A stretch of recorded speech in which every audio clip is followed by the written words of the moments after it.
Assalamualaikum warahmatullahi wabarakatuh. Bismillah, alhamdulillah, wassalatu wassalamu ala rasulillah. La hawla wa la quwata illa billah. Rabbis syrahli sadri wa yassirli amri wahlul 'uqdatam min lisani yafqahu qawli. Amma ba'du. Sahabat Bapak Ibu di mana saja berada, dalam kesempatan yang baik ini saya ingin menyampaikan beberapa hal yang berhubungan dengan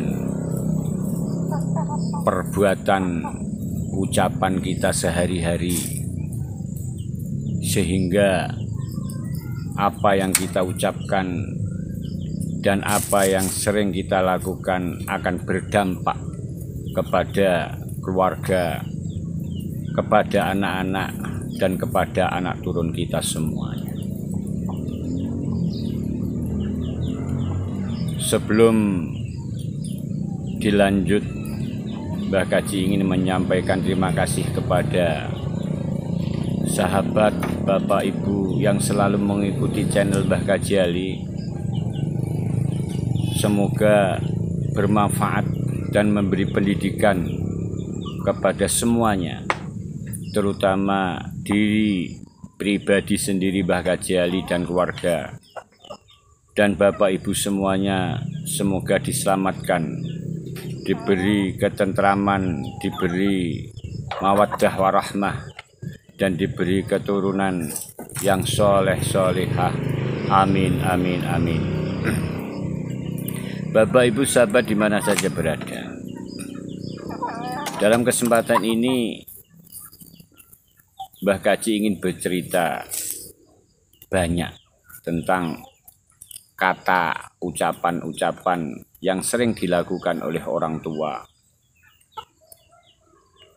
tidak disadari atau disadari akan berdampak kepada anak, keluarga, bahkan sampai ke anak cucu kita, hanya karena ucapan dari lisan.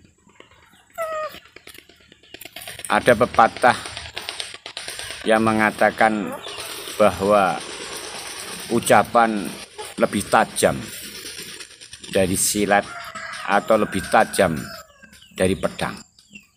Itu ucapan. Dan perlu Bapak Ibu sahabat sadari bahwa ucapan adalah doa. Ucapan adalah doa. Setiap hari kita sering mengucapkan kalimat-kalimat, baik itu yang negatif atau yang positif, itu doa. Jadi berdoa tidak selamanya harus selesai sholat, tidak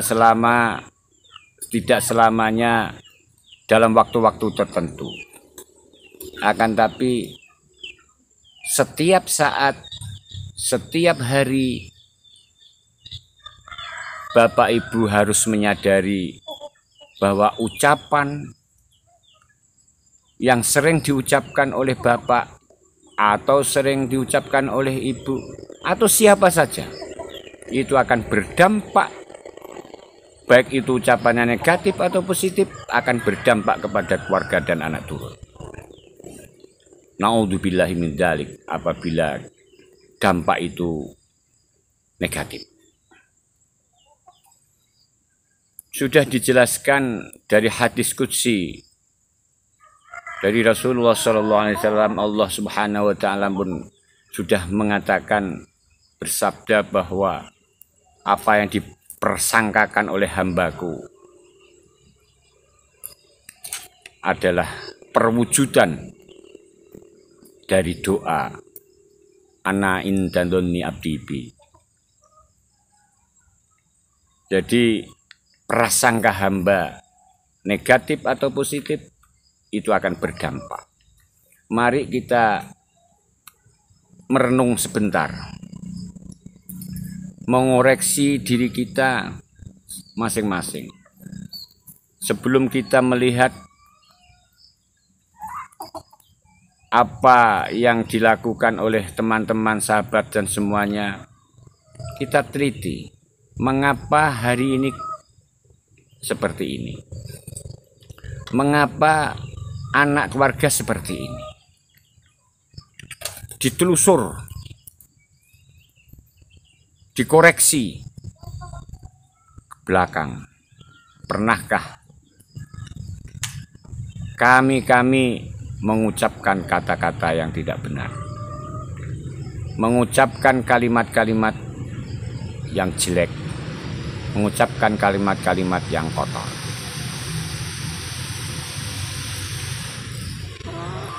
Yang ingin disampaikan Mbah Kaji di sini adalah kisah nyata. Kisah nyata dalam kehidupan sehari-hari sebagai ucapan-ucapan dari orang tua. Sudah sering dikatakan, disampaikan oleh para ulama, para kiai, bahwa orang tua, baik bapak atau ibu, diumpamakan Al-Quran yang sudah robek, Al-Quran yang sudah berserakan, Al-Quran yang sudah bodol. Tapi bagaimanapun namanya Al-Quran, bagaimanapun namanya itu kitab Al-Quran, maka kita harus rapikan dan kita tempatkan pada tempatnya yang sesuai dengan tempatnya Al-Quran. Tidak malah dibakar, tidak malah dibuang ke sampah, atau dibuat bungkus apa. Sangat-sangat menjijikkan perbuatan-perbuatan yang seperti itu. Bahkan bisa dikatakan penghinaan terhadap agama. Bapak, Ibu, sahabat, mari kita menyadari diri kita masing-masing sebagai bapak atau sebagai anak nanti juga menjadi bapak, bahwa hati-hati dalam mengucapkan kata-kata atau kalimat-kalimat, terutama sekali kepada anak, kepada keluarga, kepada cucu. Saya punya cerita kisah nyata dalam kehidupan bermasyarakat, karena ucapan dan kata-kata yang diucapkan wujud muncul di kemudian hari, meskipun ketika dia mengucapkan kata-kata itu belum wujud barang yang diucapkan. Maka tolong ikuti sampai selesai agar tidak gagal paham. Maaf sebelumnya. Sedikit Mbah Kaji ingin bercerita. Cerita yang disampaikan ini adalah cerita kehidupan dan kenyataan. Pada suatu hari, ada seseorang yang di kampung dan di desanya dia punya jabatan dan dia orang terpandang. Ini intinya yang ingin Mbah Kaji sampaikan. Dia dikenal oleh lingkungan masyarakat, baik tingkat desa maupun tingkat kecamatan, bahkan bisa sampai tingkat kabupaten. Orang ini terkenal.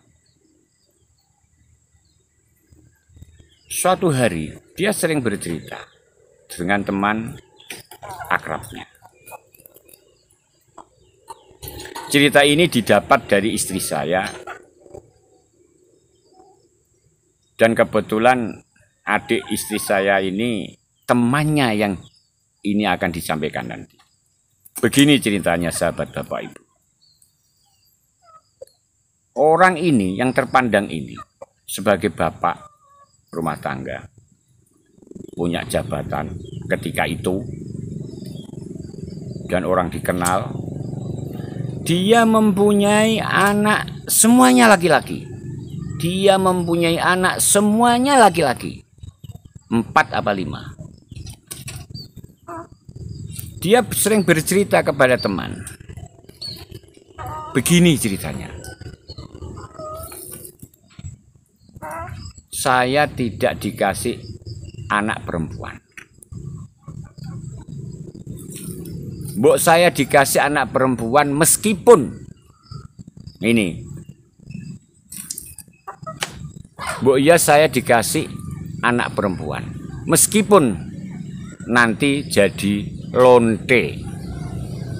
Ini bahasa kasar, ketika itu bahasanya insya Allah tidak pakai bahasa lonte, tapi kalau orang Jawa namanya begenggek. Kalau istilah WTS itu istilah-istilah bahasa yang baru, PSK dan lain sebagainya.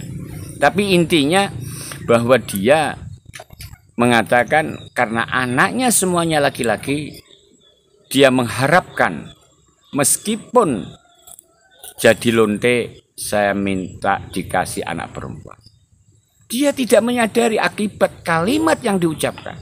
Dia tidak menyadari akibat kata-kata yang diucapkan. Ini inti yang ingin disampaikan Mbah Kaji, bahwa apapun sebagai orang tua, terutama sekali sebagai orang tua atau siapapun, hati-hati ketika berbicara, hati-hati ketika mengeluarkan kata-kata, karena itu adalah doa. Karena itu adalah sebagai doa. Selang beberapa tahun kemudian, orang ini alhamdulillah dikasih anak memang perempuan. Ya Allah ingin menunjukkan bahwa kita ini jangan sampai ngomong sakarpe dewe gitu loh. Nah, termasuk ini adalah ayatun min ayatillah, bahwa Allah ala kulli syai'in qadir. Seakan-akan orang ini memaksa, wes Gusti, aku ke anak-anak wedok sek nakal-nakal lah. Oh, coba. Kalimat-kalimat seperti ini adalah membahayakan kepada dirinya, keluarganya, dan anak turunnya nanti. Kemudian dia diberi anak perempuan beberapa tahun kemudian, dan dia tumbuh sebagai wanita remaja. Tidak disangka-sangka dia lari ke Jakarta. Entah masalahnya apa nggak tahu. Kemudian di Jakarta berprofesi sebagai PSK, atau bahasa kerennya sebagai lonte.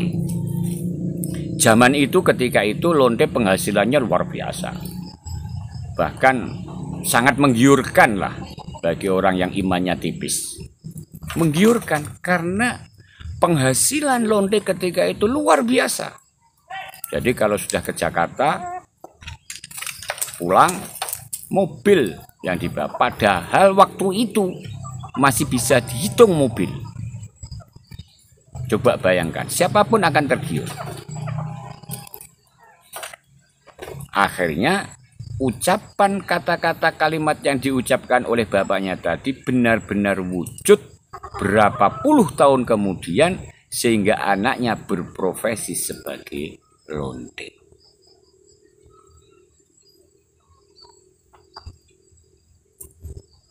Dan sampai hari ini video dibuat oleh Mbah Kaji, yang anak perempuan itu masih hidup, tapi bapaknya sudah meninggal.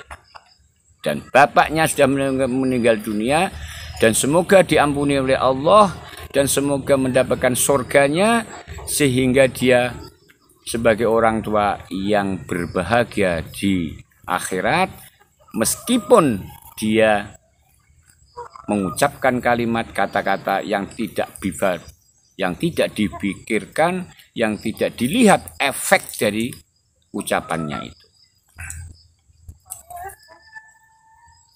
Sahabat, ini inti yang ingin disampaikan Mbah Kaji. Dan apa yang disampaikan Mbah Kaji semuanya di video-videonya adalah bisa dipertanggungjawabkan di dunia, maupun saya bertanggung jawab apa yang saya buat kepada Allah Subhanahu wa Ta'ala. Tidak ada karangan, tidak ada khayalan, Jadi apa yang sebenarnya terjadi, baik itu video-video yang berhubungan dengan ayam atau apa, itu benar-benar terjadi. Bukan Mbah Kaji mengarang untuk membuat video, bukan. Karena Mbah Kaji mempunyai pemikiran bahwa inilah dakwah, inilah pendidikan yang ingin dipersembahkan oleh Mbah Kaji kepada teman-teman dan sahabat-sahabat. Semoga memberi manfaat kepada semuanya dan memberi manfaat kepada anak saya, keluarga saya, dan anak turun saya nanti. Amin, amin, amin, amin. Demikian, apabila ada kata salah, saya mohon maaf. Apabila itu benar dari Allah Subhanahu wa Ta'ala. Terima kasih. Wassalamualaikum warahmatullahi wabarakatuh.